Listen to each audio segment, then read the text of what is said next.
We made this shear tool a couple of weeks ago, and we did a video on experimenting with it, and it really wasn't performing as well as I had hoped it would have. We did quite a few test cuts and with halfway decent results. Here was the best of the finishes that we achieved, and we kept getting some weird little effects on the beginning of the cut, and then we had a couple little, I think these are chip drags here. Not bad, but I think we should be able to do better than that. So I need to check around and find out what we're doing wrong, if there's a better way to grind the tool bit. So, I wonder who I could ask.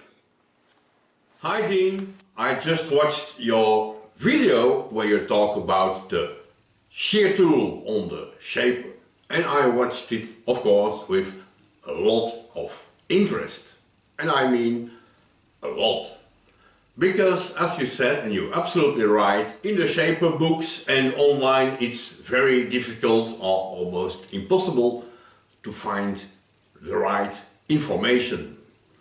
So I would like to share with you things that I wanted to know when I started, but I didn't, so I had to figure out for myself. Let's start by looking at the basic idea of the shear tool. Right? This is the surface. Free angle here as typical between 2, not 2.4, between 2 and 4 degrees. The rake angle of the face, I think it's a rake, lean the face a little bit backwards. I put it at 7 degrees. Let's make the complete tool right, like this. The face itself, now on the blackboard, it looks as if it's 90 degrees, of course. You made yours at 45 degrees. Doesn't work. What I do, what works very nice for me, is 75 degrees. This way. Yeah? So if you make the drawing, in fact, it should be, if I take away this 7 degrees, bottom of the tool, something like this, right? The workpiece is moving that way. So this is the cut surface, this is the not yet cut surface. Depth of cut, 1 thou. As you see, I speak imperial, especially for you. 1 thou. Don't cut deeper, there's no need, you're gonna ruin the finish.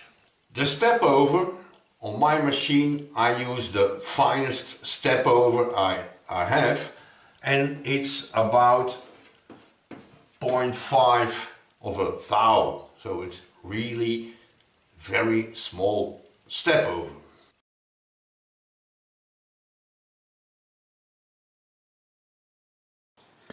Yeah, so a couple of fellow YouTubers have come to the rescue with some information.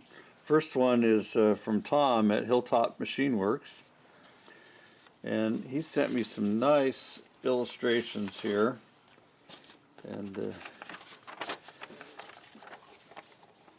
came out of this machine shop practice series, and it's got some really good cutting tool examples for shapers here, which also includes the shear tool and a finishing tool for cast iron. So this is going to be really helpful, and many thanks, Tom.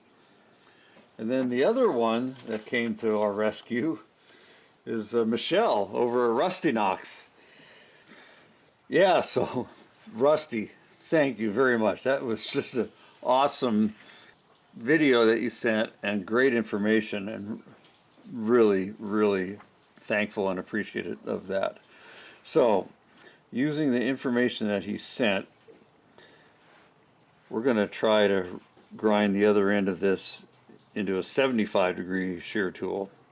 Now this tool bit already comes with with an angle cut on here. We only need 4 degrees, but we've already got like 7. But I think that'll be okay. Okay guys, I must have laid this out a dozen times before I got what I think is right.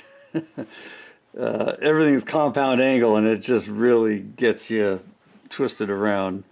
So here's our 70-degree shear angle with our 7-degree back rake, and then this would be the exiting side, and it also has that 7-degree back rake. So everything in orange here slashed, I need to grind away.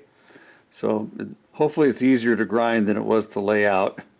And then this bottom relief, I think I'm going to have to work on that a little bit because we're splitting, 2 different angles here. What I might do is just start with the angle grinder, just take some of the majority of this meat off. It's a lot quicker that way.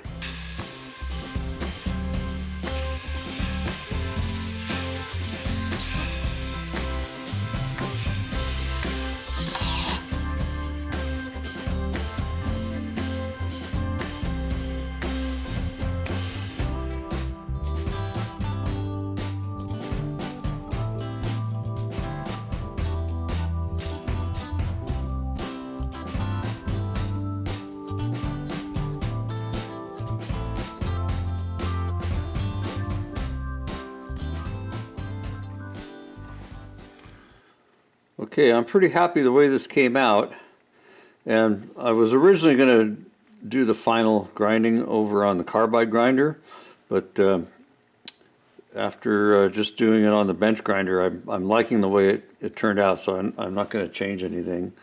Got a little bit of it's really hard to bring this up to the wheel perfectly flat, so got a little bit of a change in angle there, but I don't think that's going to hurt anything. And we did pretty good on matching our 7-degree back rake. So that looks good. Okay. And then we put a little rounded radius on the nose here, and we've got the some back clearance. So let's try this. When you want a nice and shiny finish on soft steel or cold roll or hot roll or whatever, this is the finished surface after roughing. Right. Do a spring pass in the other direction. So your roughing tool is cutting this way. Do a spring pass the other way. And then you will have a surface that looks more or less like this. At some parts of this surface you will see that the material is really ripped off. And this pitting you see is deeper than 1 thou.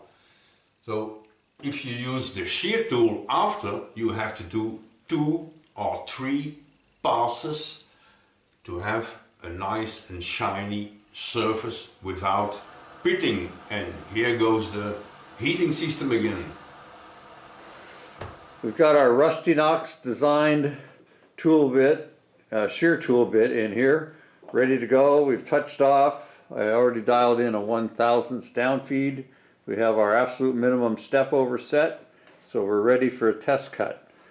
And just to make sure we do everything right, I got Ethan, the shop supervising apprentice here, just making sure we're doing everything right. Are we ready to go, Ethan? Yes. Okay. All right, let me put you on the tripod and we'll go for it. Oh, and I slowed our cutting speed down to the slow as we can go. And of course, to conclude, but also very important is the cutting speed. The cutting speed for the Imperials is 60 feet per minute surface speed. And this counts of course for soft steel and using high-speed steel. Yeah? High-speed steel cutter, soft steel like this one, this hot roll. Yeah? This is the roughing speed. If you take a finishing pass with your roughing tool, you can bump it up to 70. Right. If you use the shear tool, what for me works the best is the cutting speed. I use half from the thing in cutting oil or whatever, something that lubricates, and this will be the result. Okay, we got our step over set where we want it. And I put a little cutting oil on there.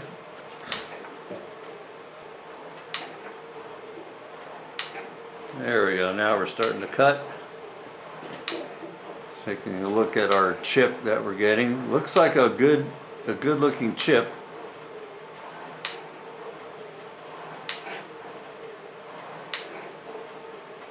What do you think, Ethan? Does that look right? Yep. Okay.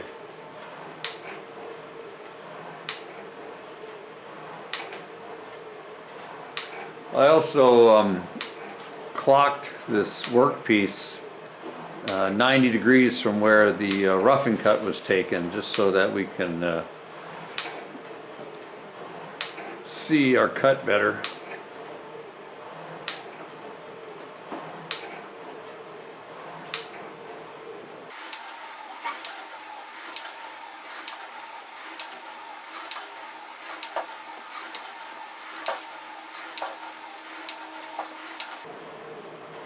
Looking pretty good so far.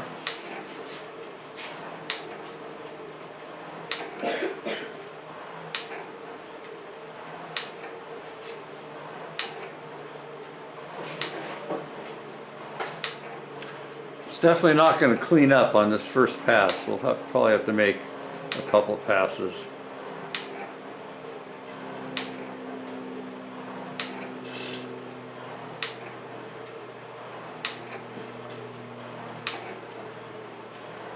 And according to Rustinox, we don't want to take any more than 1/1000th at a time.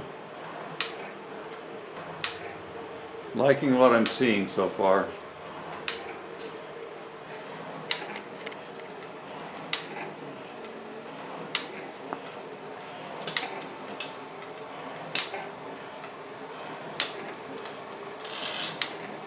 That's our absolute minimum step over. Just one click on the ratchet.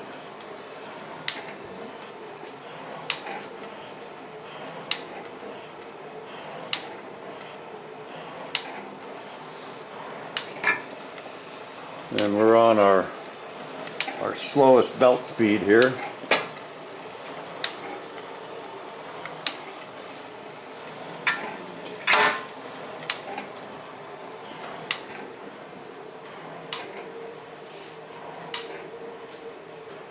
Really liking the finish so far.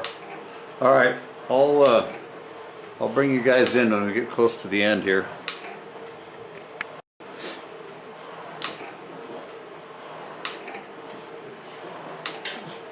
Really liking it so far, guys. One nice thing about shaper work is you can eat snacks while the machine's doing its thing.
Wow.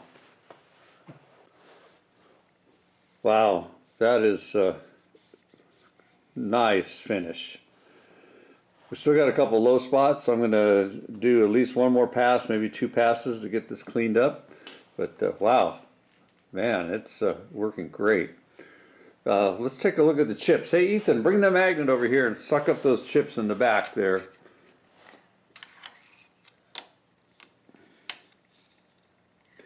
All right. Okay, let's show them to the camera. See There's what they still look some like. more.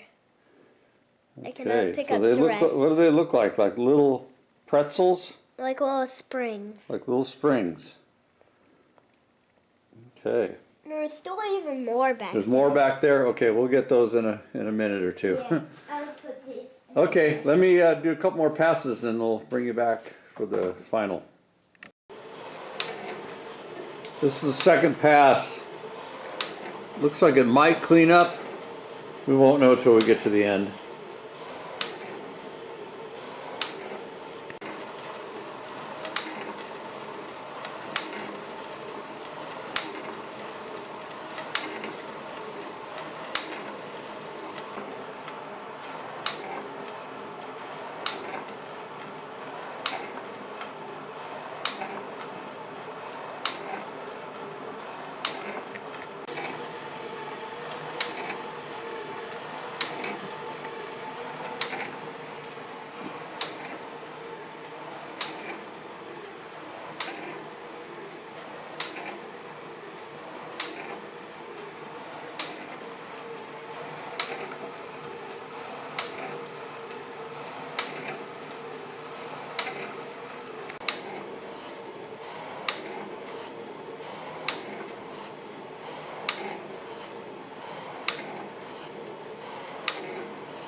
This is the end of our second pass. Looks like it's going to clean up. Yeah, I might have spoke too soon. Got a little holiday there.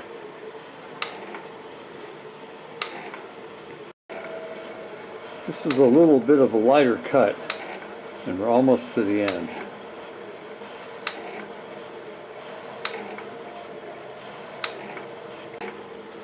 Well, it didn't clean up that last little bit, but I think we're gonna just examine this for now and call it good. I mean, we did what we wanted to do here. Well, guys, I am stoked. This really came out good. So let's take a look at our finish here. I mean, that is just beautiful. And and this is right off the shaper. All I did was wipe it with a rag. I haven't done anything to it. Let's see if we can get a reflection here. I don't know if that's showing up or not, but I can see the lettering on the wrench here reflecting in the finish. Okay. Yeah, that is just gorgeous. Wow. And here's our chips. So on our first pass, I think I was doing a little more than a 1,000th down feed. It's really hard to see the dials on the small shaper. So that was our first pass, and this was our second pass. Much finer chip, lighter cut, and better finish as well. So, wow. Yeah, just a huge thank you to Rusty and also to Tom at Hilltop Machine Works. For sending me the info and the awesome little video that Rustinox made for us. And wow, it would have taken quite a bit of experimenting to get to this point without that information that they sent. Yeah, so again, here's the shear tool. We've got the 70 degree. This is looking at it toward the business end. 70 degree shear angle, and the back rake, 7 degrees of back rake. I think that really helped as well. And man, yeah, just awesome. I wish I didn't have this little blemish on there, but that's more of a coloration than anything else. But beautiful tool, really worked good. Alrighty, okay. Thanks again, guys, and again, just thank you, Michel, Rustinox, and also Tom at Hilltop Machine Works. All right, till next time. Thanks for stopping by. So Dean, I hope all this information is a little bit useful. As I told you, it's a bit the information I wanted to have the day I started, but I couldn't find anywhere. So I figured all this out more or less myself, and I wanted to share it with you so you don't have to figure it out for yourself. Now you have somewhere to start. Of course, maybe your shaper will not perform the same as mine. Yeah? If I make the perfect cutting tool for my machine, maybe on your machine it's not perfect at all, or vice versa, recto verso, both. You never know. And of course you're totally free, if you want, to share some pieces of this little video I just made for you on your channel. No problem at all. And now have some fun with the shear tool. Do it. Man, it's like a ground finish. It's just unreal. Wow. Love it.